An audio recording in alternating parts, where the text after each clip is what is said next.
ये आर्टिस्ट है ही नहीं है, ये कुछ और धंधा करती थी और इन्होंने थिएटर को इस्तेमाल करके अपने धंधे को डबल किया है। ठीक है, ये वो लड़कियां हैं। और ये जो आर्टिस्ट हैं, जो मेल आर्टिस्ट हैं, ये आप, मैं अगर आपके सामने लिस्ट रखूँगा, मतलब सेक्रेटरी इन्फॉर्मेशन साहब ने मुझे एक मरतबा वो लिस्ट दिखाई, मुझे कहते ये लड़के आप जानते हैं ना? नहीं, मैं तो नहीं जानता इन्हें लड़कों को, पता नहीं कौन हैं वो लोग। मतलब हम जब शोबिज़ में आए थे तो हमें 8-10 साल सिर्फ मतलब देखने को मिला थिएटर के, हम देखें थिएटर हो कैसा रहा है, सीखने को, पहले सीखो फिर आओ। सीखो। वो मतलब आता है लड़का, उसने टीवी पे ड्रामे देख के आके सेम वो ड्रामे पे चढ़ जाते हैं। अतर भी यहाँ पे रुक जाए जरा, ये मेरे सामने लिस्ट पड़ी हुई है जिनको शो कॉज नोटिसेज हुए। जी जी। इसमें महक भट्ट साहिबा हैं, कोमल चौधरी साहिबा हैं, किस्मत शहजादी, रोशानी खान, नायाब खान, शीला चौधरी, अयान अख्तर, सोनू भट्ट, निदा चौधरी, खुशबू खान, काजल चौधरी, सारा खान, तबस्सुम खान, महानूर, जिया भट्ट, हिरा डोगर, वफा अली, लाइबा जट्टी और लिस्ट गोज ऑन। इनमें से आपने किस किस के साथ काम किया? मैं मेरे ख्याल 2 आर्टिस्टों को जानता हूँ, बाकी मैं किसी को नहीं जानता। कौन कौन सी दो हैं? खुशबू और निदा चौधरी को। खुशबू, अब खुशबू साहिबा को भी हम बड़े देर का देखते हैं। जी जी। बचपन से, कम से कम मैं तो बचपन में शायद उससे भी पहले की देखता रहा हूँ, लेकिन मैं तो बड़े देर से देखता रहा हूँ। I will be very honest with you. क्या हुआ कि पहले ठीक थे मामला, पहले आप ड्रामा करती हैं, फिर एट वंस आके ये भी वो डगर से उतर गई, क्या हुआ? जब कंपटीशन होता है ना किसी भी काम में, मैं थिएटर करता हूँ, मैंने अपना जो मेरा पहले दिन से एक स्टाइल था, मैंने उसे छोड़ा नहीं है। मुझे अक्सर लोग कहते हैं कि जी ए नाल तुहाडे मुंडा खलोता 10 गल्लां कर रहा है, इधरला खलोता 8 कर रहा है, तुसीं 3 कर दो 2 कर दो। लेकिन मैं अगर कंपटीशन में पढ़ूंगा तो मुझे उसकी बात का जवाब देना पड़ेगा और उससे गंदी बात करूँ। रुके यार, अमानुल्लाह साहब एक ही जी, एक ही बिल्कुल लेजेंड। लेजेंड। उस तरह के बहुत सारे हमारे पास बहुत बड़े बड़े आर्टिस्ट यार, एज के साथ जब वो बुजुर्ग हुए, एजेड हुए सारे, तो उन्होंने गलाजत तो नहीं अपने कंटेंट के अंदर या अपने स्क्रिप्ट के अंदर लेके आए। बिल्कुल बिल्कुल, वही साफ सुथरा कंटेंट रहे, वही यही तो मैं बात करना चाहता हूँ। फिर यहाँ पर इन खवातीन आर्टिस्ट को क्या मौत पड़ती है? सॉरी टू से दैट, क्यों जाता है थे आके, मतलब कि मैं यही कह रहा हूँ कि वो अमानुल्लाह थे। आप अमानुल्लाह को मतलब कंपेयर तो आर्ट की बात कर, आर्ट की बात मैं कंपेयर नहीं कर रहा हूँ। ऑब्वियसली अमानुल्लाह साहब को कंपेयर नहीं किया जा सकता, मैं आर्ट की बात कर रहा हूँ। सिर्फ मिसाल दी है मैंने कि वो वहाँ के वहाँ लोग रहे हैं। वही बात कर रहा हूँ कि पहले तो आप मेल आर्टिस्टों की मैं बात कर रहा हूँ कि मैं अगर उसका जवाब दूंगा तो मुझे अगर क्लैप चाहिए उस लड़के से बड़ी, तो मुझे उससे गंदी बात करनी पड़ेगी। हाँ, लोग उसको ठीक है, तो मुझे जरूरत नहीं है उससे बड़ी क्लैप लेने की। ठीक है, पब्लिक को पता है कि ये जो बात है ये ताहर नियम के म्यार की बात नहीं है। ठीक है, बड़ी अमानुल्लाह साहब जब साथ खड़े होते थे, अमान साहब को भी बड़े बड़े बदतमीज लड़के हैं, उन्होंने बड़ी बड़ी गंदी बात की, लेकिन अमान साहब उनकी बात का जवाब नहीं देते थे कि ये जो मैंने 40-50 साल लगा के इस ऑडियंस को बनाया, मैं एक बात करके अपनी खराब नहीं करूंगा। वो खामोश है। लोग फिर क्या कहने लगे कि अमानुल्लाह रह गया। अच्छा, एक चीज मुझे और आपसे पूछनी है इसी पे ना आके, रह गया वाली बात से मुझे याद आया, मस्ताना साहब जी, बहुत बड़े आर्टिस्ट, बड़े ड्रामे मैं भी देखता हूँ अक्सर, ड्रामे यूट्यूब उनके। जी जी। उनके बारे में एक रूमर है इंडस्ट्री में, आप हमें बेहतर बता सकते हैं कि उनसे किसी ने ऑन स्टेज बदतमीजी की थी किसी आर्टिस्ट ने, और वो इंडस्ट्री छोड़ के चले गए। बदतमीजी एक आर्टिस्ट ने नहीं की थी, इस शोबिज़ ने उनके साथ बदतमीजी की थी। ये अमानुल्लाह साहब के साथ भी हुआ है, ये बब्बू बराल साहब के साथ भी हुआ है। ये एक बहुत बड़ा माफिया है, इन्होंने प्री प्लान इन आर्टिस्टों को धकेला है पीछे, लेजेंड्स को। यही बात अगर आप प्रोग्राम में, मैं जो आपको कहना चाह रहा हूँ, जिस चीज़ से मैं पर्दा उठाना चाह रहा हूँ, स्टेप बाय स्टेप आते हैं। मैं कह रहा हूँ कि अमानुल्लाह साहब को लोगों ने क्या कहा कि अमानुल्लाह रह गया, लेकिन सानू पता है कि अमानुल्लाह नहीं रह गया, और ऑडियंस को भी पता था कि अमानुल्लाह नहीं रह गया। ये अमानुल्लाह दे जिहड़ी ये म्यार दी गल, ठीक है। लोगों ने फिर, जिन्होंने अमान साहब को गलीज बातें की, लोगों ने उन्हें अप्रिशिएट किया, वाह जी वाह। उन लोगों ने, जो माफियाज के लोग थे, जिन्होंने जिस घोड़े पे जिसने पैसे लगाए होते हैं ना, वो उसके पीछे भागता है। ठीक है ना। अब बब्बू बराल को या मस्ताना साहब को 3 लाख रुपया ड्रामे का देना पड़ता था। उन्होंने सोचा कि इस 3 लाख को किस तरह कम किया जा सकता है। एक 6,000 वाला लड़का जो है वो मस्ताने के सामने खड़ा कर दिया, एक 5,000 वाला लड़का जो है बब्बू बराल के सामने खड़ा कर दिया। आहिस्ता आहिस्ता उसकी तस्वीर को भी रिड्यूस करते रहे, उसके कॉन्फिडेंस को भी रिड्यूस करते रहे, और उसे मुआशी परेशानियां देने लग गए आहिस्ता आहिस्ता। ये जो प्रोड्यूसर होते हैं, ये क्या करते हैं, प्लान करके ये क्या करते हैं, जब किसी को पीछे धकेलना होता है तो अमानुल्लाह को 1 लाख रुपया चाहिए, उसके घर के बिजली का बिल है या वट एवर कोई भी उसका खर्चा है, तो उसने मांगा प्रोड्यूसर से 1 लाख रुपया, उसने लेना अपना 1 लाख रुपया मांग रहा है।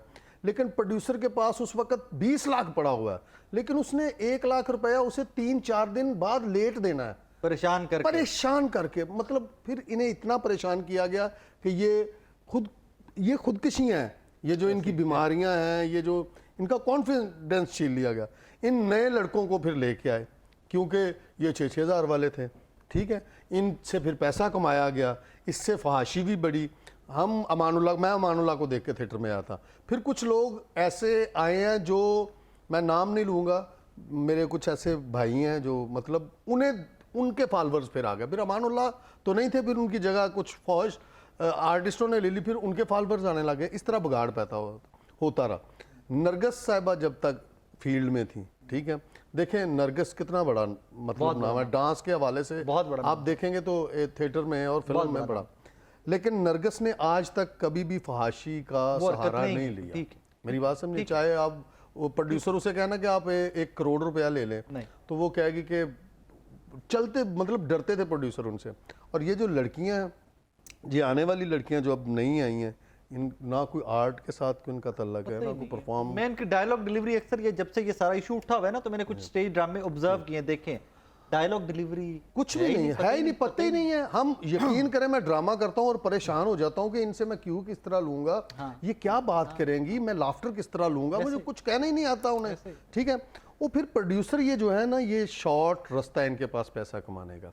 ये उन लड़कियों को हायर करते हैं जिनकी जो है ना एक लंबी फहरिस्त है उनके पास फ़ोन्स कॉल्स की, जो उनके दोस्त हैं, फ्रेंड्स हैं, वो सबको बुलाती हैं। वो अब ये हो गया है कि पहले ऑडियंस भी अपनी जाती आती है। पहले तो होता था ना कि नरगस का नाम मैंने यकीन करें, मैं नरगस ने और मैंने 11 साल तो रेगुलर काम किया, ठीक है। नासिर चनोटी साहब, मैं, नसीम विकी, हम सब होते थे ना ड्रामे में। लोग क्या कहते थे? नरगस दा ड्रामा। क्या कहते थे? नरगस दा ड्रामा देख के आए हैं। वो ये नहीं कहते थे कि ताहर अंजम का ड्रामा देख के आए। हालांकि मेरा एक ड्रामा, बल्कि एक नहीं 2-3 ਉਹਦੇ ड्रामे बड़े मेरे बहुत हिट हुए हैं, जिसमें एक मैंने रोल किया था अल्लाह आले केड़े पासे टुर चौरी नीफ दा कुकड़ है, ठीक है। लेकिन फिर भी लोग ये नहीं कहते थे कि चौरी नीफ दा कुकड़ जिन्हें रोल किया था। मैं हल्फन कह सकना कि चौरी नीफ दा कुकड़ जो मैं कभी अक्सर अजय भी YouTube पे काट के हंसी जाना कल्ला बैठ, वो इतना हिट था। हाँ, तो लोग उस वक्त भी कहते थे नरगस का ड्रामा देख के आए हैं, ठीक है। अब ये नहीं है, वो कोई भी नहीं कहता किसका ड्रामा देखना है। अब क्या होता है कि लड़की फ़ोन करती है, वो 25, 30, 40, 50 बंदे एक लड़की बुलाती है। प्रोड्यूसर को पता होता है कि ये लड़की जो है ये 50 टिकटें बकवाती है हमारी डेली की, ठीक है। 50 टिकटों का मतलब है 1 लाख रुपया, ठीक है। अब जो लड़की 1 लाख रुपया प्रोड्यूसर को रोजाना का दे रही है, उसके लिए तो वो नरगस ही है, ठीक है। वो जो चाहे मर्जी अंदर करे, वो जो प्रोड्यूसर बैठा हुआ है उसकी कोई जिम्मेदारी नहीं है कि थिएटर कैसा हो रहा है, ना उसे पता है, और थिएटर कहना नहीं आता है। ऐसे प्रोड्यूसर है वो थिएटर कहना है, थिएटर। इमरान भी बेटे में मुझे भी बताया उन्होंने कि माइक लग गया हुआ है। इमरान भाई कैसे आप खैरियत है? हम सॉरी आपने लेट ज्वाइन किया तो मुझे आइडिया नहीं था कि आपका माइक लग गया। बड़े आगे जूनियर पीछे हमारे लिए आप सब आर्टिस्ट हैं, बड़ा वो। Thank you sir. एनीवेज, ये डिक्लाइन पे आप बात कर रहे हैं, मैं और ताहिर भी डिक्लाइन पे बात कर रहे थे कि जवाल थिएटर का वजूहात क्या बने? थिएटर का जवाल उसी दिन शुरू हो गया था जब डांस शुरू हुआ। डांस तो बड़ा खूबसूरत है, देखिए जो डांस, अच्छा डांस है ना, डांस मैं भी करता हूँ, शादियों में भी होता है। ये जो करते हैं अपने स्टेज के आगे एक दीवार है, वो दीवार है, हमारे बड़ों ने बताया कि आगे दीवार है, आगे ऑडियंस को आप मतवज्जा नहीं कर सकते, उनके साथ क्यों भाई क्यों नहीं कर सकते, कुछ जो कहो उसका जवाब नहीं आपने देना। आगे एक शीशा लगा हुआ है, आप उसमें परफॉर्म कर रहे हैं। जब डांसर ने यहाँ पे जाके एक बंदे को मतवज्जा करके लगे रहना है, वो डांस तो नहीं है। नहीं, बिल्कुल नहीं। वो तो एक्सरसाइज भी नहीं है, बिल्कुल नहीं। वो तो फहाशी की इंतहा है ना। तो वो फहाशी की इंतहा जो की है, उसका इनको सब्र भी मिला और फल भी मिल रहा है माशाल्लाह इनको, और मिलना चाहिए। मैं ताहिर भाई के साथ इस बात पे मुतफिक हूँ। लेकिन इमरान भाई, इस पे तो पूरी इंडस्ट्री बदनाम हो रही है ना। ये आप लोग आज यहाँ पे तशरीफ लाए, आपकी मेहरबानी। आप लोग बैठ के मीडिया पे इस चीज को कह रहे हैं यार ठीक हो रहा है जी। 90% तो सारे इसके एहतजाज कर रहे हैं। मैं आपको जाती तौर पर कैसे एहतजाज, किस बात मैं आपको जाती तौर पर बताता हूँ। मुझे कल एक कॉल आई जी सर, कि जी इसके ऊपर शो करें, हमारे रोजगार बंद कर दिए, हमारा मुआशी कत्ल किया जा रहा है। मैं आपसे आज खुल के बात करूँ, हम लाइव में खुल के बताता हूँ। मैंने कहा यार आप सपोर्ट करते हो उस डांस को या आप उसके मुखालिफ हो? तो मुझे कहा गया जी कि मैं डांस के मुखालिफ हूँ, लेकिन हमारा मुआशी कत्ल हो रहा है। मैंने कहा फिर खुल के बोलो ना कि डांस बंद करो, मैं तुम्हारे साथ हूँ, शो भी करते हैं, शोर भी मचाते हैं। हम ये नहीं कह रहे डांस बंद करें, डांस रखें, गलाजत बंद, जो कि बड़े हमारे सुहेल अहमद साहब कहते थे कि अज़ा की शायरी हो। हाँ, हाँ, वाह, हजारों की वाह, शायरी ना हो। वाह क्या बात। तो ये बात, हम उस बात पे मुतफिक हैं। ये मेरे बड़े बैठे हुए हैं। डांस रखे जो पहले था, साफ सुथरा रखे देखिए ना, साफ सुथरा रखे। एक रोल है ताहिर भाई का, ये हीरो है, उनके साथ ये हीरोइन है, इनका गाना है, ये गाना आपस में एक्सपोज होना चाहिए। जब इनका गाना इनके साथ है, ये सेट पे मौजूद नहीं है, वो हॉल में कह रही है तू मेरा तू मेरा तू मेरा, बट भाई ठीक ये तो नहीं है डांस, ठीक, ये काम नहीं है। हम अपनी फैमिली को ड्रामा क्यों नहीं दिखा सकते? इसके पीछे कोई वजह है ये कि जो ये जो माशी ड्रामे से कत्ल बाहर आप है। कह रहे हैं ना, जो माशी कत्ल कह रहे हैं, ये प्री प्लान करते हैं ये सारा कुछ, फनकार का चेहरा दिखा के, ठीक है, सिंपति हासिल करना चाहते हैं गवर्नमेंट। और मैं अल्हम्दुलिल्लाह बफज़ल खुदा मैं बार बार उस बंदे का नाम लेता हूँ, आमिर मीर का, कि उसने इतनी मेहनत से इन सब की ब्रेक का मुझे बार बार कह रहे हैं